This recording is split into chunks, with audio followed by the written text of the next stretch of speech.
구약성경 408페이지에서 9페이지입니다. 제가 읽도록 하겠습니다. 그들이 실로에서 먹고 마신 후에 한나가 일어나니 그때 제사장 엘리는 여호와의 전 문설주 곁 의자에 앉아 있었더라. 한나가 마음이 괴로워서 여호와께 기도하고 통곡하며 서원하여 이르되 만군의 여호와여, 만일 주의 여종의 고통을 돌보시고 나를 기억하사 주의 여종을 잊지 아니하시고 주의 여종에게 아들을 주시면 내가 그의 평생에 그를 여호와께 드리고 삭도를 그의 머리에 대지 아니하겠나이다. 그가 여호와 앞에 오래 기도하는 동안에 엘리가 그의 입을 주목한즉 한나가 속으로 말하며 입술만 움직이고 음성은 들리지 아니하므로 엘리는 그가 취한 줄로 생각한지라. 엘리가 그에게 이르되 내가 언제까지 취하여 있겠느냐, 포도주를 끊으라 하니 한나가 대답하여 이르되 내 주여 그렇지 아니하니이다. 나는 마음이 슬픈 여자라. 포도주나 독주를 마신 것이 아니요 여호와 앞에 내 심정을 토한 것뿐이오니 당신의 여종을 악한 여자로 여기지 마옵소서. 내가 지금까지 말한 것은 나의 원통함과 격분됨이 많기 때문이니이다 하는지라.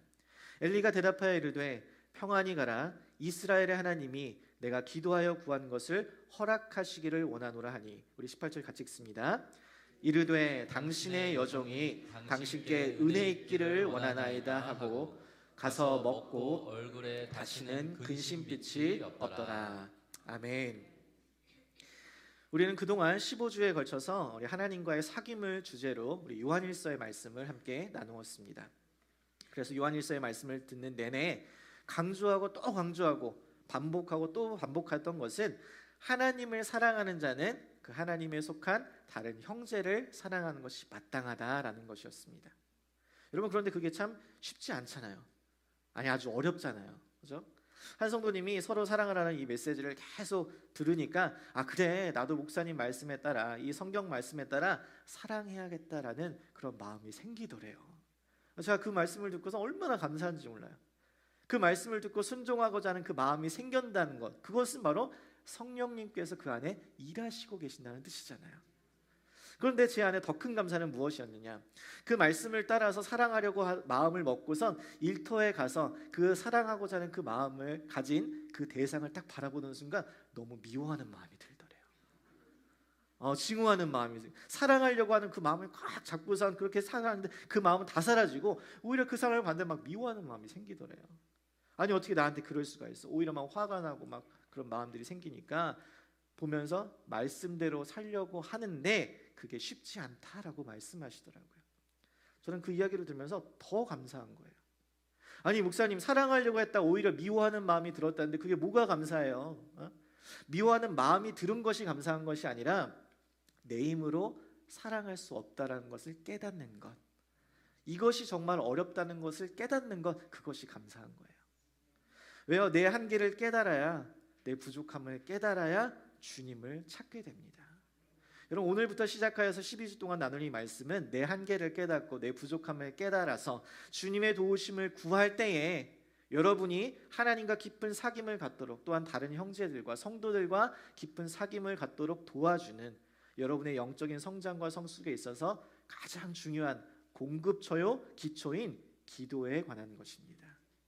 앞으로 12주간 이 성경에 나오는 여러 인물들과 또 가르침들을 통하여서 우리가 어떻게 기도해야 할지를 살펴보게 될 텐데, 여러분, 이 기도의 말씀을 배우며 기도에 대해서 단지 지식적으로만 이렇게 배우는 것이 아니라 실제로 여러분들의 삶 가운데 하나님과 친밀한 그 사귐의 기도가 있기를 간절히 소망합니다. 오늘 이 기도의 삶 시리즈의 첫 번째로 살펴볼 인물은 바로 한나입니다. 우리가 이미 잘 알고 있는 이야기이기도 하고 몇 주 전 또 금요 예배 가운데 또 나눈 말씀이기도 하지만 잠시 오늘의 말씀의 또 배경에 대해서 살펴보겠습니다. 이스라엘에 엘가나라는 한 사람이 있었는데 이 사람에게는 두 아내가 있었습니다. 하나는 분인나요, 하나는 한나였어요. 일부 다처제의 상황도 심상치 않은데 이 분인나에게는 자식이 있고 한나에게는 자식이 없었습니다. 그런데 성경은 그 이유에 대해서 여호와께서 그에게 임신하지 못하게 하시니라고 그 이유를 밝힙니다. 오늘날에도 불임은 참 고통스러운 일이지만 당시의 불임은 더욱더 큰 고통으로 여겨졌습니다. 유대교 탈무드에 따르면은 자녀가 없는 사람은 죽은 것과 마찬가지로 여겨졌고 이혼의 정당한 사유로 여겨질 정도였다고 합니다. 고대 사회에서 자녀는 그만큼 여성에게 자신의 노후와 또 안전을 보장해주는 큰 의미였습니다.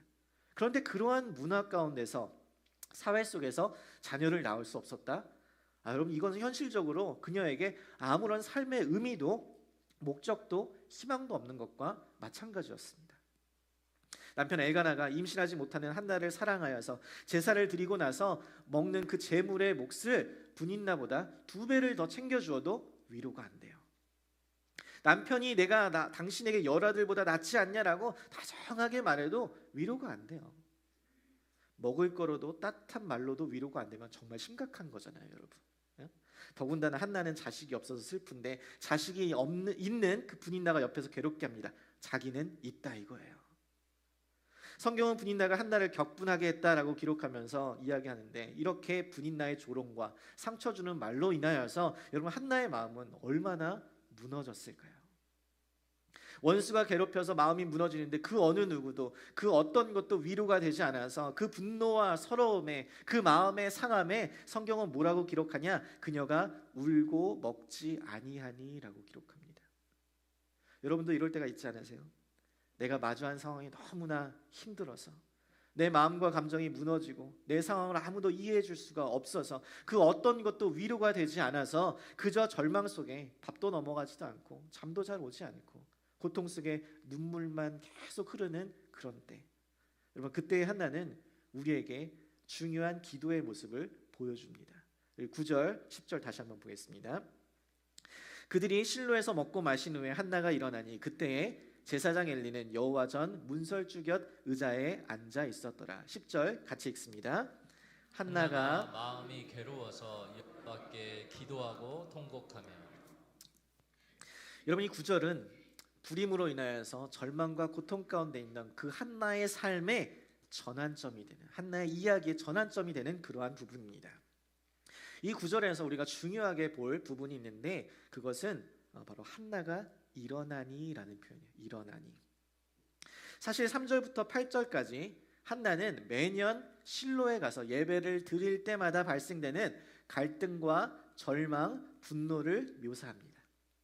매번 일어나는 분노, 매번 내 마음을 무너뜨리는 그 상황, 매번 내 감정을 소용돌이 치게 하는 그 사람, 그로 인하여서 매번 반복되는 갈등과 절망의 그 상황들이 계속 있었는데, 그 절망에서 벗어나고자 하는 그 새로운 변화를 보여주는 한나의 간절한 열망이 담긴 첫 번째 행동이 무엇이냐? 그것이 바로 일어남이라는 것이요. 일어남. 이것은 단순히 한나가 식사를 하고 마치고 일어났다라는 식의 굳이 알려줄 필요가 없는 그냥 구체적인 어떤 정보가 아닙니다. 히브리어로 일어나다라는 이 단어는 결단력 있는 행동을 가리킵니다. 그녀의 삶에 무언가 결단하여 일어났다라는 것이에요. 무언가 변화가 일어났다, 무언가 달라졌다는 것이에요. 그게 뭐예요? 절망 가운데서 이제 머물러 있지 않겠다라는 것입니다. 그 절망의 자리에서, 그 낙심의 자리에서, 그 포기의 자리에서, 그 고통과 눈물의 자리에서 이제 나는 머무르지 않고 일어나겠다라는 뜻입니다. 일어나서 뭐 하려고요? 특별히 이 70인역 성경에서는 이 부분을 한나가 일어나서 여호와 앞에 섰다라고 기록합니다. 그렇게 번역을 해요. 그러니까 그가 일어났던 이유는 여호와 앞에 서기 위함이었어요. 10절에도 그녀는 마음이 괴로워서 여호와께 기도했다라고 이야기합니다. 여러분은 마음이 괴롭고 스트레스를 받으면 어떻게 하세요? 여보, 내가 오늘 너무 화가 나서 빵을 사 먹었어. 라면을 끓여 먹었어. 도대체 무슨 연관이 있는지 저는 전혀 모르겠어요. 그냥 먹고 싶어서 먹은 것 같은데. 근데 어쨌든 이렇게 먹을 걸로 스트레스를 푸는 분도 계시고, 또 어떤 분은 술을 취할 때까지 마시는 분도 계시고, 또 어떤 분은 쇼핑으로, 또 운동으로, 또 게임으로 그 스트레스를 푸는 분들도 계십니다. 그런데 이런 것들이 사실 일시적으로 스트레스를 해소해주고 또 잊게 하기도 하지만 그것은 모두 순간일 뿐인 거지, 템포러리한 것이지 궁극적으로 그 문제를 해결해 주지는 않습니다. 진정한 그리스도인들은 세상의 즐거움으로 내 마음의 괴로움을 잠시 잊는 것이 아니라 내 마음에 참된 위로와 평안을 주시는 분, 내 문제를 해결해 줄 수 있는 유일한 분, 그 여호와 앞에 일어나 나가야 한다는 사실입니다. 여러분, 우리는 마주한 상황이 너무 갑작스럽고 또 글에 집착한 나머지 주님을 잊고 주님을 대면하는 그 시간을 갖지 못할 때가 참 많은데, 여러분, 믿는 자들이 어려움을 만날 때에 달려갈 그곳은 바로 오직 하나님 앞임을 믿으시기를 바랍니다. 여러분, 우리가 배운 말씀을 따라 우리가 사랑을 나누고 또 사랑을 전하고 사랑을 누리고 싶은데, 나와 생각이 다른 사람, 또 나와 가치관이 다른 사람, 나와 삶의 배경이 다른 사람을 사랑하는 것, 이것은 너무나 어려운 일입니다. 우리가 올해 사귐의 공동체를 세우는 비전을 가지고 각각 라이프팀 모임을 시작하고 또 삶을 나누고 또 말씀을 나누고 기도 제목을 나누고 있지만, 여러분, 그 모임을 하면서 또 처음에는 막 기대감과 또 감사와 또 그런 것들이 가득하지만, 여러분, 막상 시간이 지나고 조금 더 같이 모이는 시간들이 점점 늘어나면 늘어날수록 서로에게 다른 생각과 또 마음들이 있다는 것들을 깨닫게 되고, 갈등이 생기기도 하고 또 마음이 상하는 일도 생깁니다. 그러면서 점점 깨달으실 거예요. 와, 내가 이 사람이랑 어떻게 계속 라이프팀을 할 수 있을까? 내가 이 사람이랑 어떻게 계속 교회를 다닐 수 있을까? 그런 마음이 들기 시작한다는 거예요. 당연한 거예요. 지금 왜 내 얘기를 하시는 줄 알고 깜짝 놀라실 수 있는데, 여러분, 만약 그렇다면 그때 와, 나는 진짜 못하겠다. 진짜 내가 진짜 사랑해 보려고 열심히 노력해 봤는데 이 라이프팀에서, 이 교회에서 내가 저 사람이랑 계속 같이 한다는 건 no way. 나도 포기할래. 이렇게 하는 것이 아니라, 여러분, 하나님께서 그 사람을 통해서 나를 영적으로 성장하고 성숙시키고자 하는 계획을 가지고 계시는구나. 하나님께서 나를 만져주시구나. 하나님께서 내가 어떻게 사랑해야 하는지를 가르쳐 주시고자 하는구나라는 그 마음을 가지시고, 그 상한 마음에서 일어나 주님 앞에 나아가시기를 권면합니다. 사랑하는 성도들은, 마음이 괴로울 때 내가 마주한 고통의 자리, 내가 마주한 절망의 자리, 내가 마주한 포기의 자리, 그 낙심의 자리에 그저 머물러 있지 마시고, 여러분, 일어나 기도의 자리로 나아가 여호와 앞에 서시고 또 하나님을 만나게 되시기를 주님의 이름으로 간절히 소망합니다. 자, 우리가 한나의 기도를 통해서 깨달을 수 있는 두 번째 사실, 이 절망의 자리에서 일어나 하나님 앞에 섰던 이 한나는 두 번째, 자신의 마음을 모두 하나님께 쏟아놓습니다. 자, 10절 11절 말씀 보겠습니다.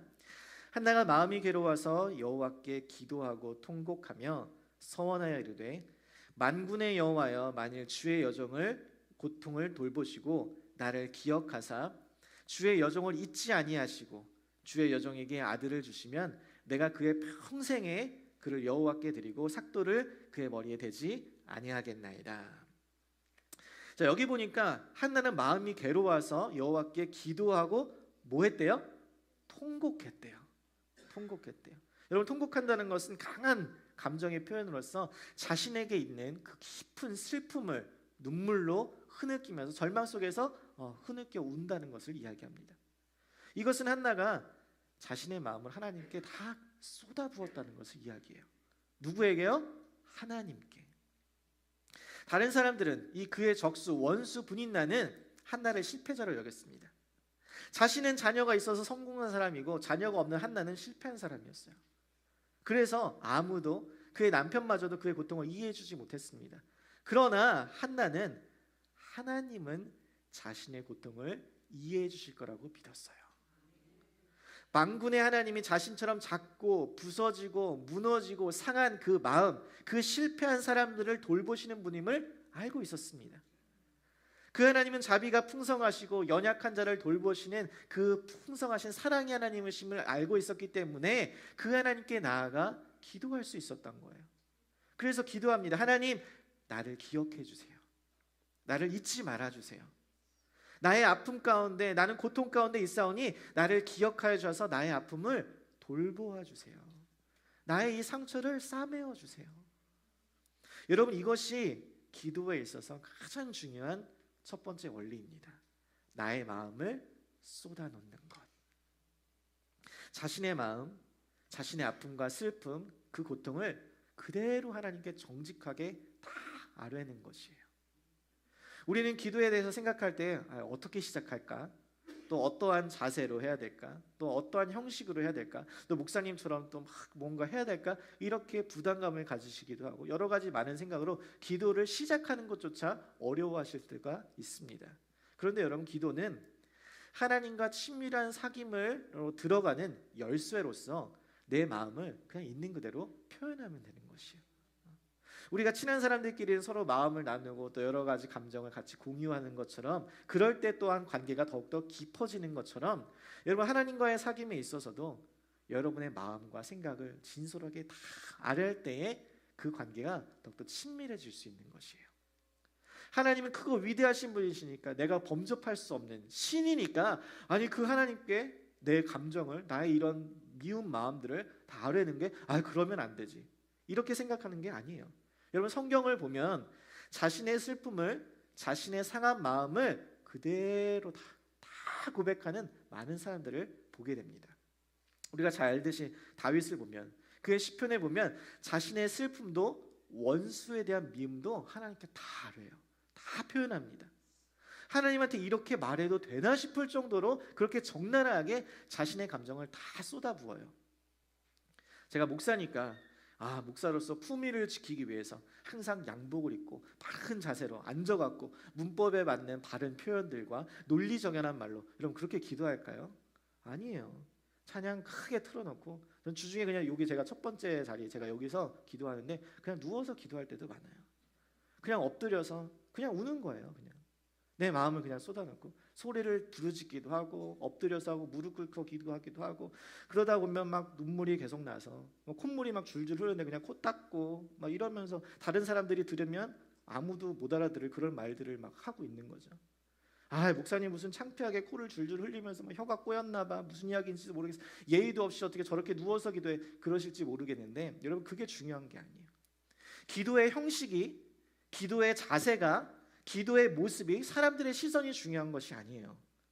내 마음을, 내 감정을 하나님께 정직하게 진솔하게 다 넣어놓는 것, 쏟아놓는 것, 그것이 중요한 거예요. 여러분, 저는 사랑하는 우리 성도님들이 여러분의 마음을, 여러분의 고통과 슬픔을, 어떠한 것들도 그 삶의 문제들을 하나님 앞에 다 쏟아놓으시기를 간절히 소망합니다. 하나는 그렇게 기도한 거예요. 그러면서 하나님께서 자신에게 아들을 주시면 다시 하나님께 돌려드리겠다, 하나님께 드리겠다라고 서원을 합니다. 특히 여기서 그 아들을 머리에 삭도를 대지 않겠다라고 말하는데, 이게 무슨 이야기냐면 나시린으로 키우겠다라는 말입니다. 우리가 지난번 사사기의 말씀을 나눌 때에도 이 삼손이 나시린이었죠. 이 나시린의 서원은 이스라엘 민족의 어떤 제사장들처럼 하나님을 섬기는 그런 사람들을 위한 특별한 규정이기도 했습니다.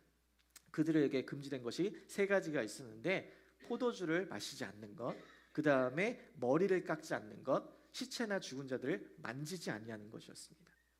이렇게 나시린들은 거룩함을 유지하기 위해서 이러한 일들을 금하고 일정 기간 또 구별된 삶을 드렸어요. 그런데 여기서 한나는 자신이 아들을 하나님 앞에 드리면 평생을 나시린으로 드리겠다라는 것입니다. 이 말은 무엇이냐? 이는 아들에 대한 모든 권리를 포기하겠다라는 말이에요. 일정 기간, 한 달, 2달, 3달, 이게 아니라 평생을 다 하나님께 드리겠다는 거예요. 그러니까 한나는 이 평생 나시린으로 드려질 이 아들을 집에서 자라게 하는 것이 아니라 성전에서 자라게 한다는 거예요. 한나는 감정적으로 내가 이 아들을 의지하지 않겠다, 이 아들이 자신의 노년을 돌보는 것을, 자신의 노년을 봉양하는 것을 포기하겠다. 땅의 소득도 없을 것이고 명예도 없을 것이다. 이 아들을 통해서 물질적으로 어떤 유익들, 그 얻는 그 모든 것들을 다 포기하겠다라는 말입니다. 자, 그런데 생각해 보세요. 한나가 지금 자녀를 못 가져서 너무나 고통스럽고 힘들어서 그래서 아들을 달라고 기도를 하는 건데, 만약 하나님께서 기도를 주셔서 아들을 주시면 다시 하나님께 드릴 거다? 여기서 우린 궁금증을 가져야 돼요. 받아서 다시 드릴 거면 뭐하러 구하느냐 이거예요. 어차피 아들에게 얻을 수 있는 유익들을 다 포기할 거면 뭐하러 이렇게 간절하게 요청하냐는 거예요.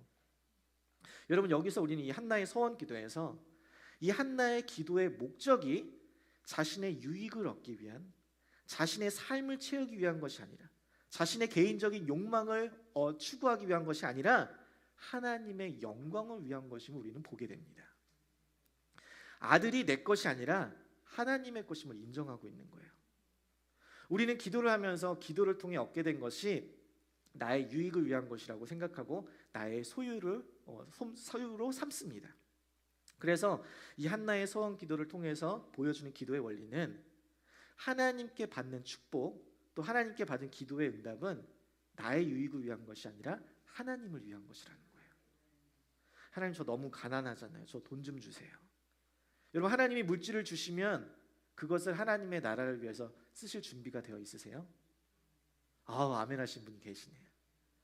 여러분, 하나님, 나 저 직장 승진 좀 하게 해주세요.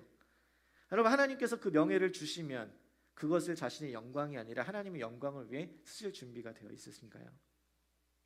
하나님, 제가 교회 다닌 지 몇 년째인데, 여러분, 하나님께서 여러분에게 직분을 허락하시면, 어떠한 일을 맡기신다면 그것을 통하여서 하나님을 섬기실 준비가 되어 있으세요?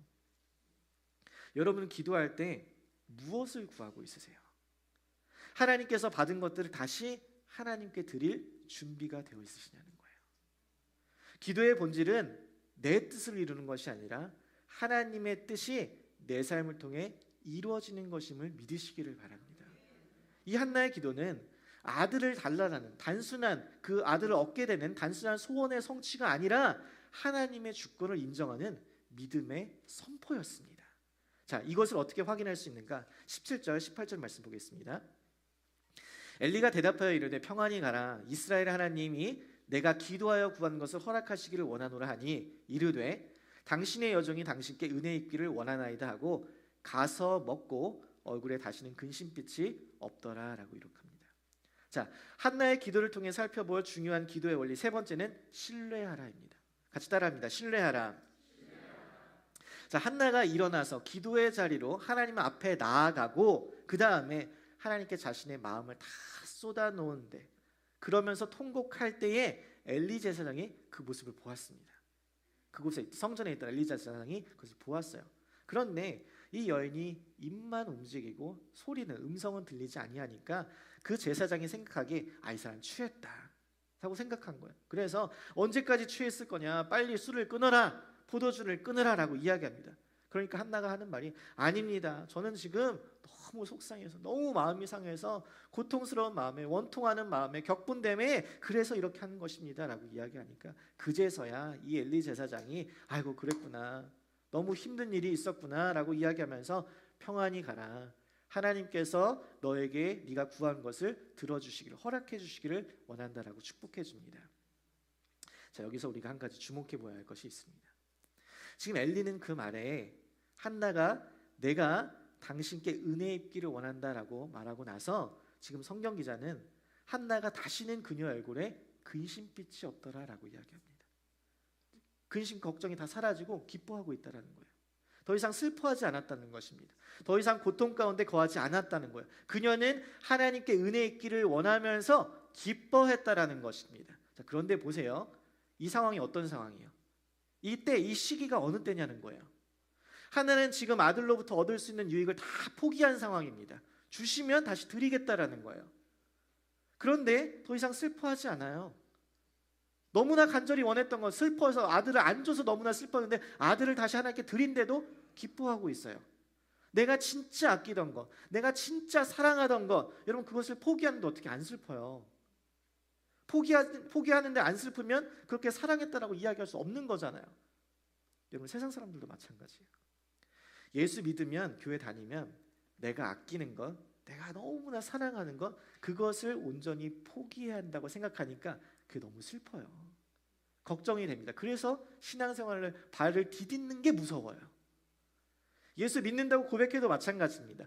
여전히 세상에 한 발을 걸쳐 있는 사람은, 두 발 다 예수 그리스도 안으로 들어온 게 아니라 한 발은 예수님 안에, 한 발은 세상 안에 두고 있으면 이 한 발, 내가 온전히 이 한 발마저 움직이면 정말 나의 즐거움은 다 사라진다, 이 생각에 들어오지 못하는 거예요. 걱정이 됩니다. 여전히 근심 걱정이 있는 거예요.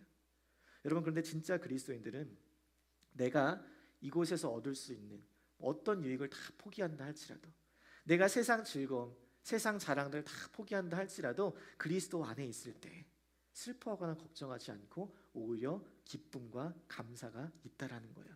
왜요? 하나님이 계시니까. 하나님이 주시는 것이 가장 복된 것이니까. 아멘이세요? 한나는 이것을 알고 있었어요. 자, 보세요. 우리는 일반적으로 이러한 순서를 생각합니다. 한나가 기도하고 나서 하나님께서 임신을 허락하신 거예요. 그래서 임신하게 되니까 그래서 한나가 근심빛이 사라지고 너무나 기쁘고 감사한 거예요. 순서가 이렇게 돼야죠. 기도하고 응답받고 그래서 기뻐해요. 그런데 지금 오늘 이야기의 순서는 그렇지가 않습니다. 한나가 기도했어요.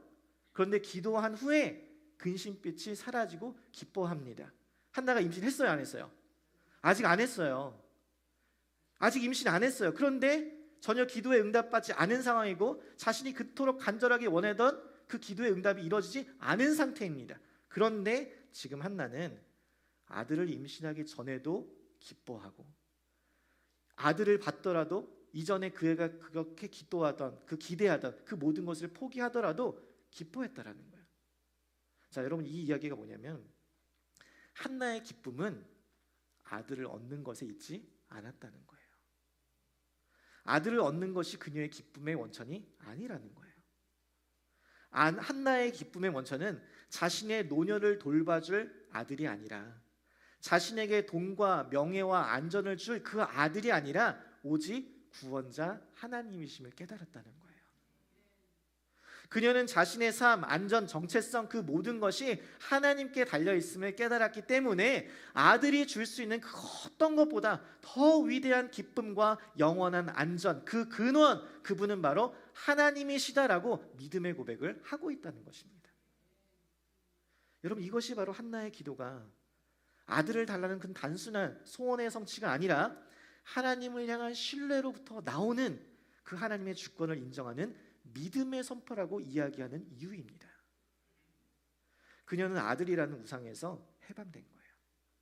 하나님, 저는 제 삶의 부족함을 채우기 위해서 아들을 달라고 했던 그 기도했던 지난 날들을 돌이켜봅니다. 그것은 언제나 나를 위한 것이었습니다. 나의 유익과 만족을 위한 것이었습니다. 그런데 이제는 하나님을 위해 기도합니다. 하나님의 영광을 위해 기도합니다. 하나님만이 나의 만족과 평안을 주시는 분이심을 믿습니다. 여러분, 만약 하나님이 제게 아들을 주시지 않는다면 그는 온전히 주신다면 그렇다면 그는 하나님의 속한 존재가 될 것입니다. 그러면서 사무엘을 드리는 거예요. 여러분, 믿음이란 신뢰란 바로 이런 거예요.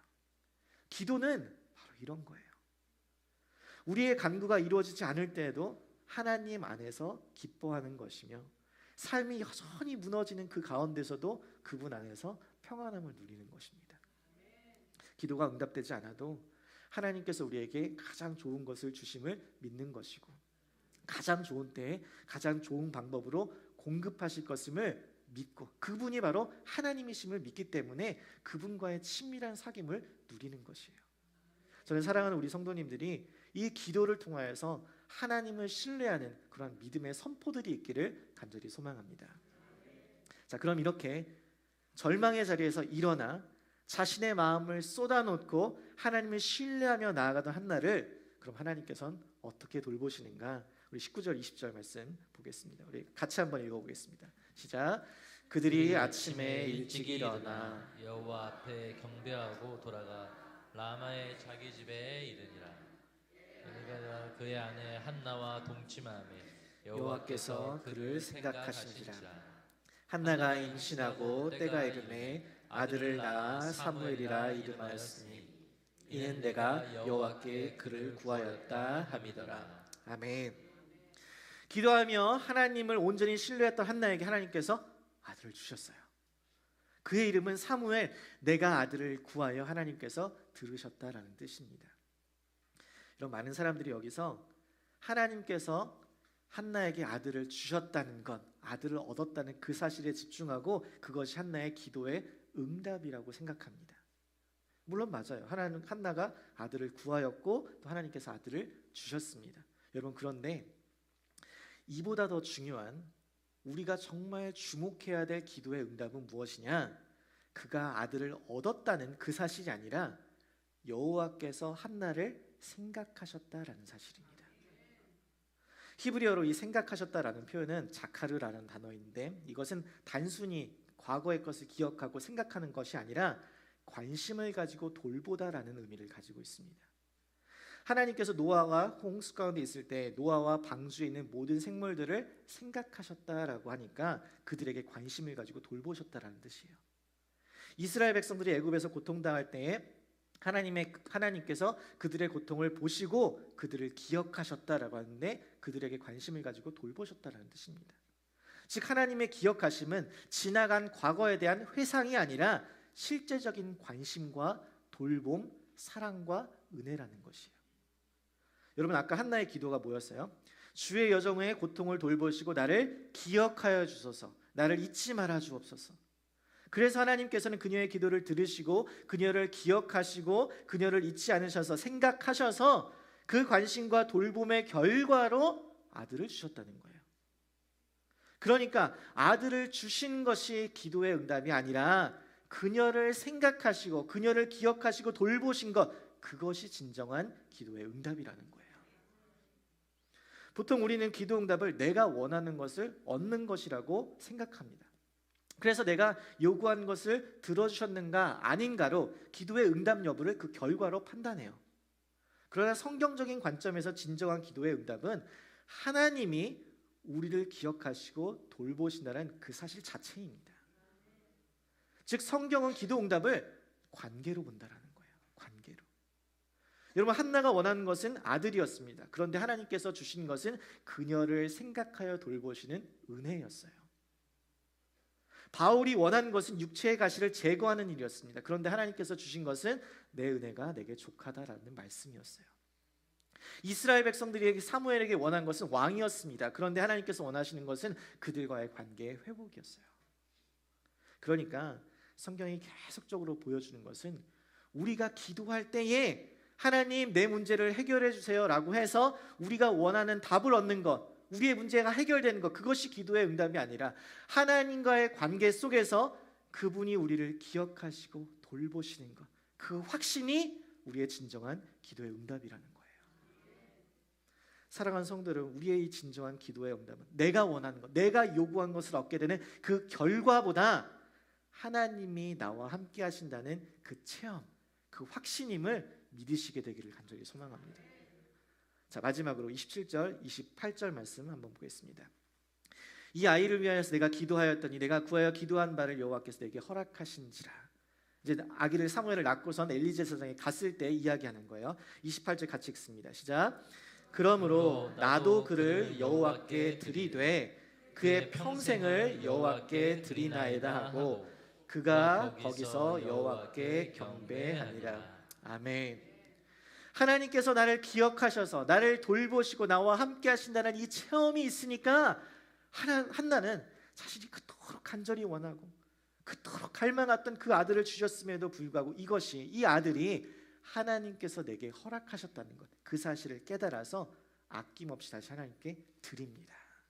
그 아들을, 자신이 얻은 아들이 아니라 자신에게 아들을 주신 하나님을 바라본 거예요. 그래서 한나는 사무엘의 평생을 여호와께 드리며 이 한나의 기도, 그녀의 마지막 행동을 성경은 이렇게 기록합니다. 그가 거기서 여호와께 경배하니라. 아멘이세요? 기도를 통해서 하나님을 만나니까 일어나 여호와 앞에 서고 그 하나님께 자신의 마음을 다 쏟아넣고 그 하나님을 신뢰하며 나아가니까, 그래서 하나님께서 그를 돌보시고 그를 기억하시고 그녀에게 관심과 사랑, 은혜를 베풀어 주시니까 자신의 마음을 어루만져 주시고 자신의 눈물을 닦아 주시고 자신을 위로해 주시는 그 하나님을 경배할 수밖에 없었다는 거예요. 저는 사랑하는 우리 성도님들이 이 기도하는 삶 시리즈를 통하여서 이러한 체험들이 있기를 간절히 소망합니다. 기도를 통해서 하나님과 친밀한 사귐이 있기를 간절히 소망합니다. 이 기도를 통하여서 여러분의 삶의 아픔과 고통, 그 눈물을 돌보시고 사랑으로 품어주시고 그 상처를 싸매어 주시는 하나님을 만나시는 은혜가 있기를 간절히 소망합니다. 기도를 통해서 여러분의 삶의 유일한 위로자요, 구원자 되시는 그 하나님을 만나서 그 하나님께 영광 돌리며 그 하나님을 경배하는 저희 모두가 되기를 주님의 이름으로 간절히 소망합니다.